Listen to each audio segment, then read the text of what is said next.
I wonder sometimes when you talk about less government, it occurred to me that if you were president, what would you do during this bailout situation? It would have been a tough decision. Would you want to answer that? Oh, sure, I'll answer that. I don't think it was such a tough situation that it had to necessarily lead to all the bailouts that our U.S. government engaged in, because what has been created is more debt and more deficit spending instead of allowing the free market to decide who the winners and losers would be. I would much rather go that route than having politicians decide who the winners, who the losers would be, what corporation or business is too big to fail. Again, that looking throughout political history in other countries, we see that that doesn't work. But if you were at that point of time where you were faced with a situation where a financial meltdown was taking place and there was a choice of either letting the banks fail or giving them huge government bailouts, I mean, that was the decision which was faced by President Obama. Well, the key word there is the huge government bailouts, and that's exactly what it was. And there were other steps that should be taken to make sure that our economy can be shored up with, again, not allowing politicians to be the ones to choose which banks would be bailed out and which corporations, which businesses. No, I will always err on the side of the free market and allowing the marketplace to decide who fails and who would succeed.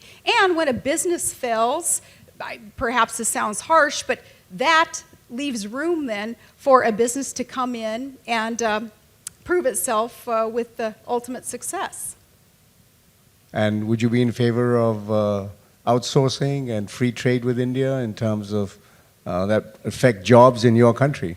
We are thankful for the free trade that we are engaged in throughout the world because, again, as a free market promoter, that is a foundation.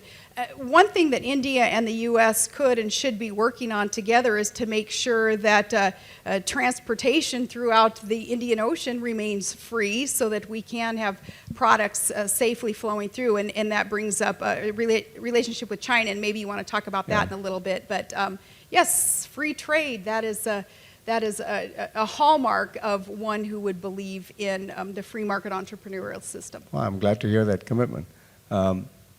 Let's move on to foreign affairs.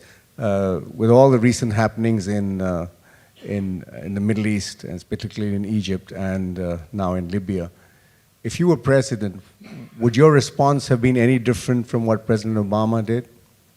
It would have been different, and I say this with all due respect to our president. And the U.S. has a tradition, of course, of Americans as we travel to foreign soil. We don't criticize our president's foreign policy, even as friendly as soil as India is.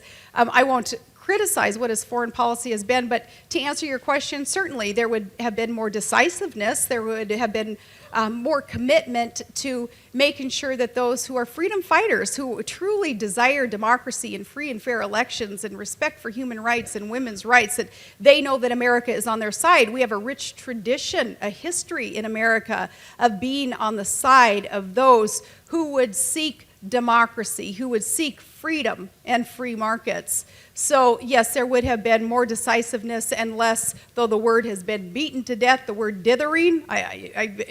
Heaven forbid you hear that again in national news over in the U.S. because it's used all the time, but less dithering, more decisiveness.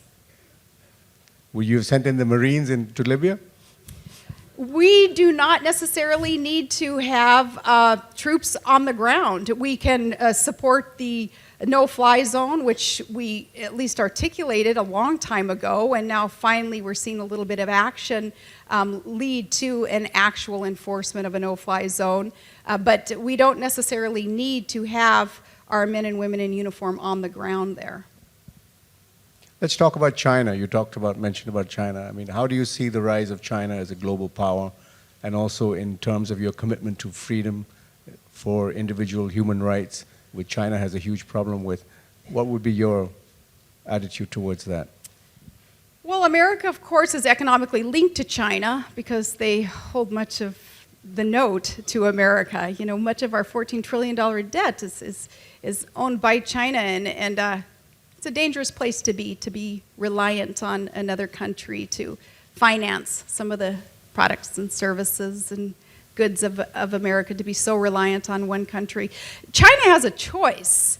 They can either become part of a path that many other countries are on that would seek these human rights and democracy and freedoms, or they can take another path. We need to make sure, and India needs to make sure, that we are very clear in what our expectations are for China.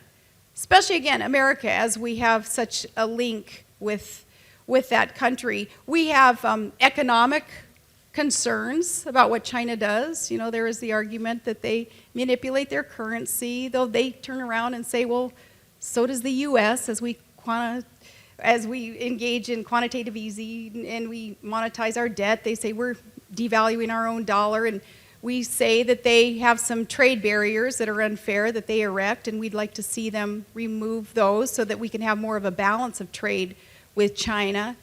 And we have military concerns. I personally have huge military concerns about what we see going on in China when we see that they stockpile these ballistic missiles and they have submarines and they have all the new age, ultra-modern fighter aircraft, and I think, is that just for a defensive posture? How could it be when you don't see a tangible outside threat to that country? What's with the military buildup? So we have these concerns, and it certainly makes America need to be as vigilant as ever in looking at what China is doing and exerting some constructive pressure on China to make that right choice and what path they want to travel down.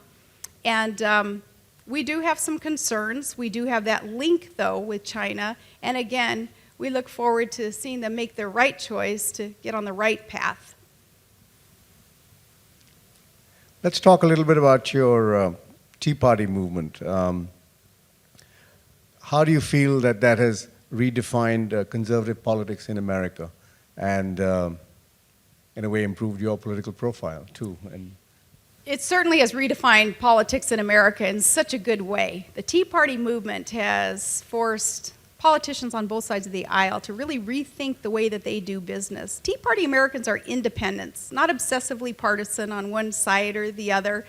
They just want our Constitution to be followed, and they want the enumerated limited powers of a federal government. They want the politicians to remember that, so that it is our states and individual Americans who are empowered. It's smaller, smarter government, what Tea Party Americans, those independents, want. And the nice thing about this movement is there is no one leader. I'm not the leader of the Tea Party movement. It's too good to have a leader. It is a grassroots movement from the ground up. Ordinary, everyday citizens just wanting their voice heard. It's a beautiful movement. And as I said, it's going to grow. It's going to be more influential. And it's going to hold our politicians accountable. And in this political process, just for us to know, what is a political lesson you learned from running as Senator John McCain's running mate in 2008? Now that you've had far more experience in politics, you seem to be doing many more things. What is it that you learned at that time, and what is it you're doing differently now? Learned a lot of things during that time, those weeks on the campaign trail. One thing I learned is that you can't necessarily trust the mainstream media to accurately report on your record, your accomplishments, your values, your family, what you believe in. Not when the media, when so many players in the media already have their chosen one and aren't necessarily in the business of vetting other candidates. You have to have the boldness, the courage to set the record straight yourself. So I've done that, and I do that, and I appreciate that you use that little story about when I said, well, one of the great things about living in Alaska is our strategic location and our transportation corridors, and there we are as the air crossroads of the world. We're right there by Russia, and I'm explaining about our relationship with Russia, that it is our next door neighbor, and you can see Russia from Alaska, and yet that was spun into something that sounded quite naive, and I appreciated you even clearing the air on that. But something like that is reported, I'm not going to just sit back and take it because I wasn't raised that way. I was raised to defend truth. So I'm out there quite often setting the record straight. What I learned was that you can't rely anymore on mainstream media to set the record straight for you, not in the U.S. So I will engage in setting that record straight.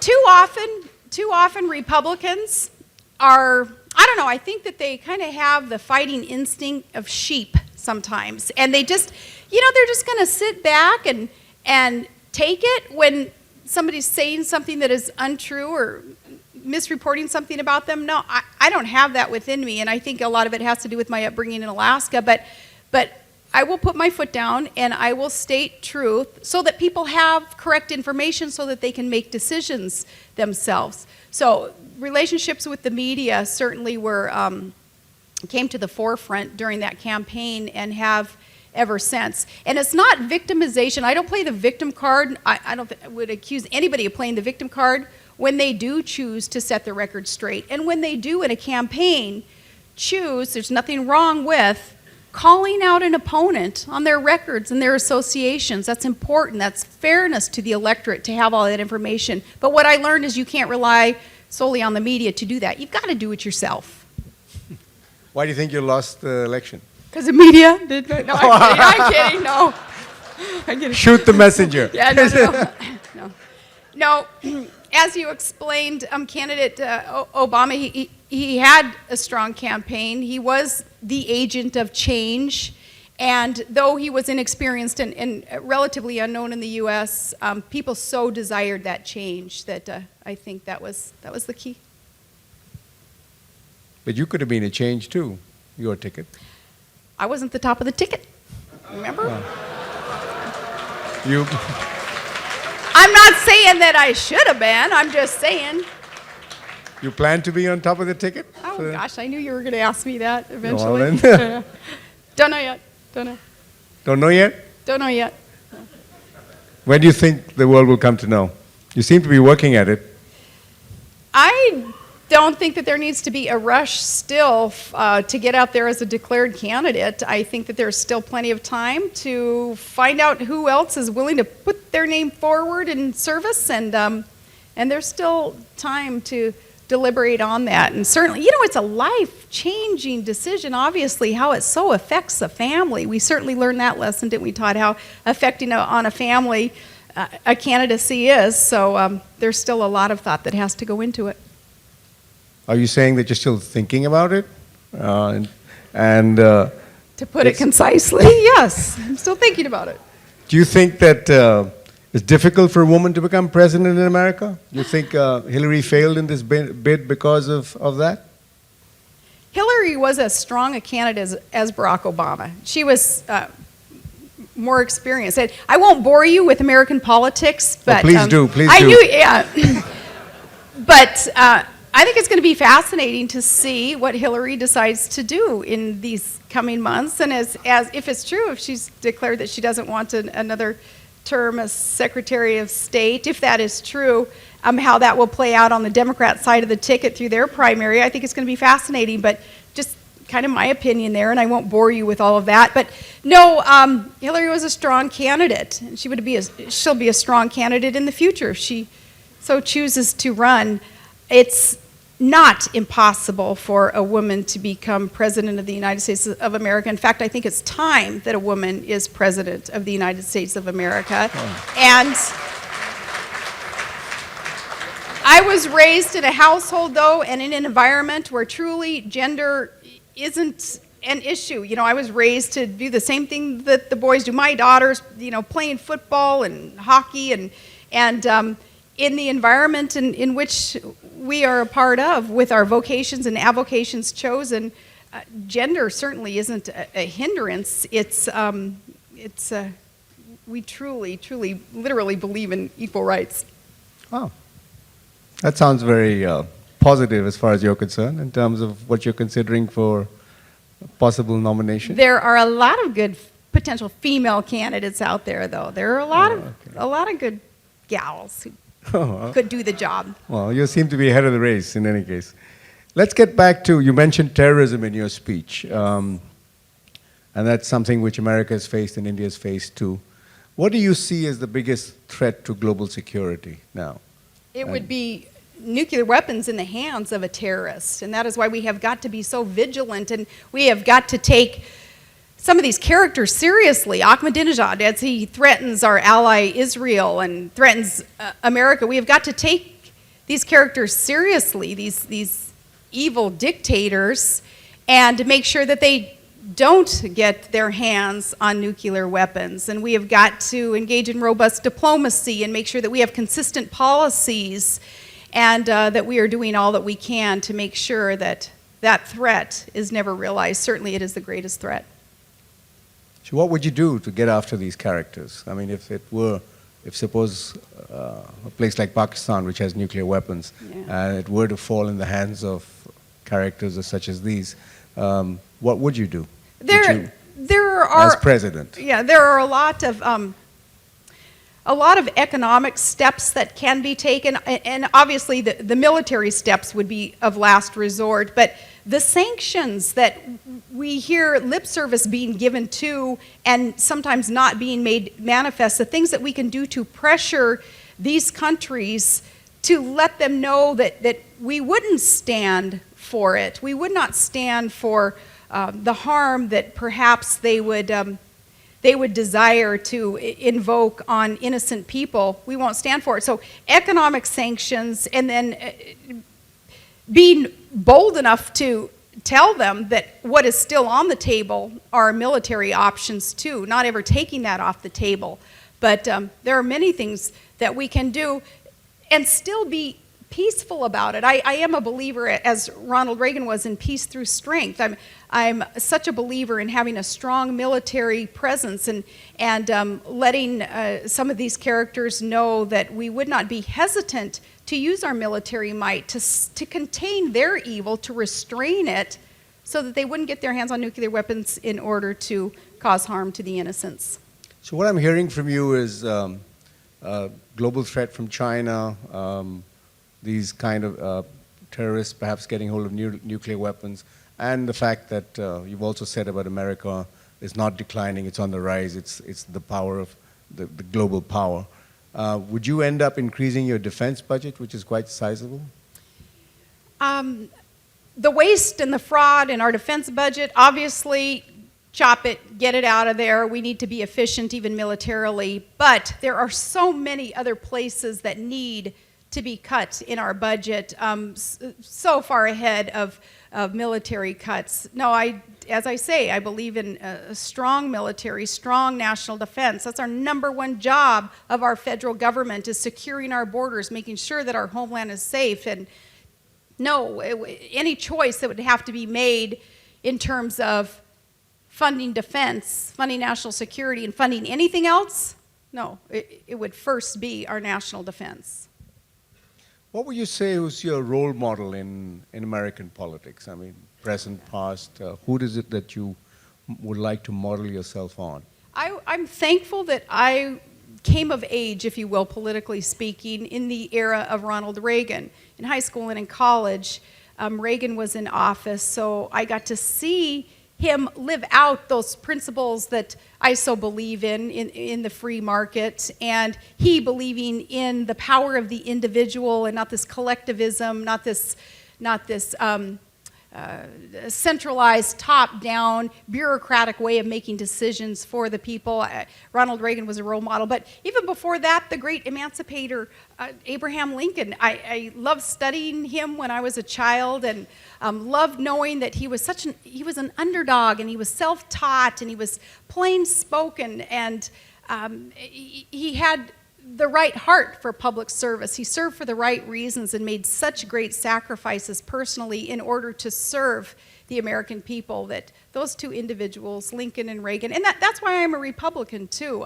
I get very frustrated with the Republican machine sometimes and the games that are played in the GOP, as I'm sure they're played over on the Democrat side of the aisle too, but I am a proud Republican because that is the party of Lincoln and of Reagan.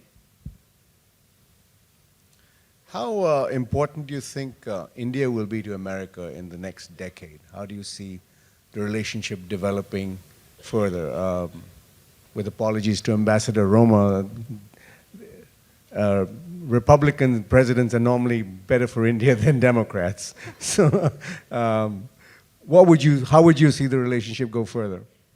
The relationship is key to the future, the security, the prosperity of our world, the relationship between America and India. And I see it strengthening. And no matter who is president, it had better strengthen. There better be the recognition of India's rising and the commonalities that America and India has, as I spoke about in my comments. And then there are the things that we need to work on together as our relationship strengthens, and that is this commitment to fighting, defeating terrorism, the commitment to making sure that we have the free trade to enable the prosperity to be spread in our regions. And there is so much that we can do together with our respect for equality and really making that manifest in the policies that we would enact, both our countries. I see such a link between our countries, quite positive, and we're going to need each other, especially as some of these other powers and other regions rise. If we want a more peaceful world, India and America have got to work very close together. We've got to be linked in so many of these respects. And we have got to lead by example, our two countries, and showing other countries what can happen to a people when you empower the individual and you allow the free markets, the private sector to grow and thrive. Because free people that make up a free country don't wage war on another free country. And I want peace on earth. I don't want our countries to have to engage in war. That peacefulness, that prosperity comes with more free countries. I think you have a bit of a problem here in terms of the fact that America's strategic interests today, in fact, are with Pakistan because of your war in Afghanistan, and that you're very much linked with them in many ways. And India's foreign policy is sometimes looked through the prism of Pakistan. What would you do with Pakistan? Well, we know that we can't go back to those hyphenated days of India-Pakistan, the de-hyphenation that occurred, especially in the 40s. This is when India was able to start making more independent decisions and to allow the prosperity that is growing here.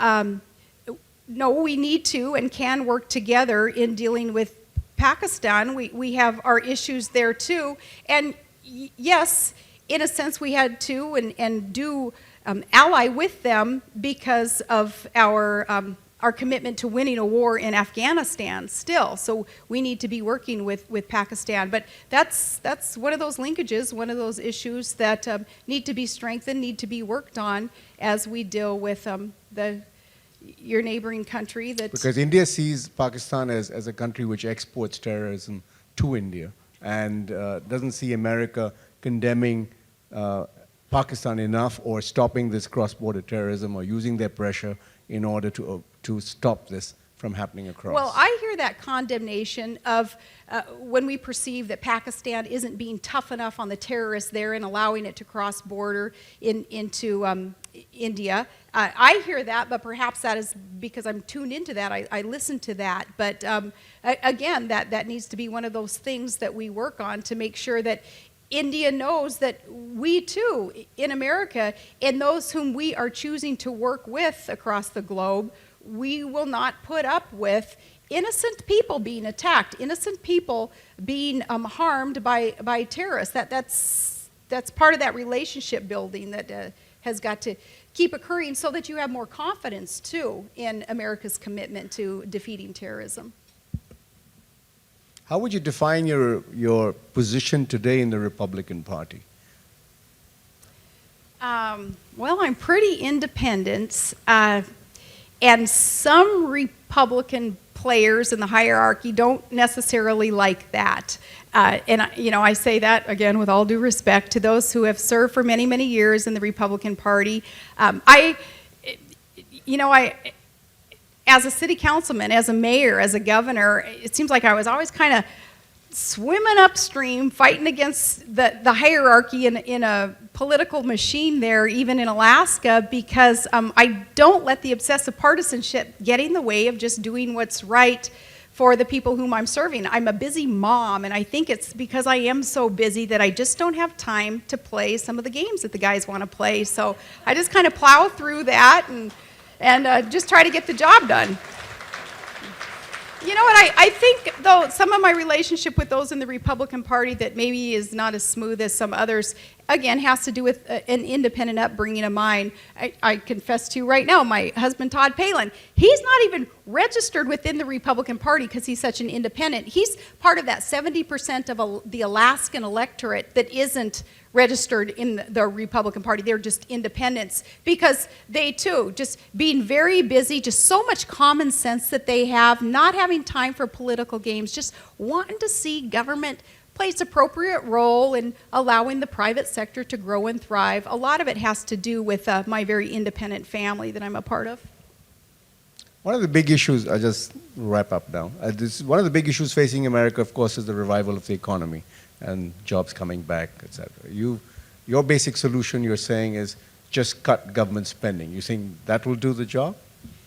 I think a lot of it has to do with cutting government spending, yes, because we're crowding out private sector investments. We're crowding out opportunities for a businessman to keep more of what he or she earns instead of government taking it and spending it according to some politician's priorities in Washington, D.C., allowing that business owner to keep more of what they earn so that they can reinvest that money according to their own priorities.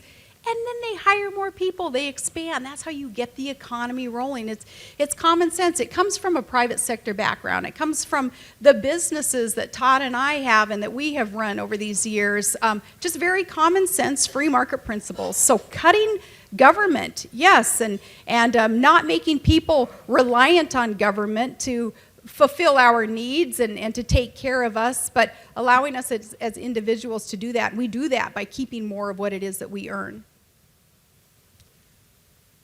Last question. Will your husband be called the first man if you become president of the United States? Or the first dude? The first dude?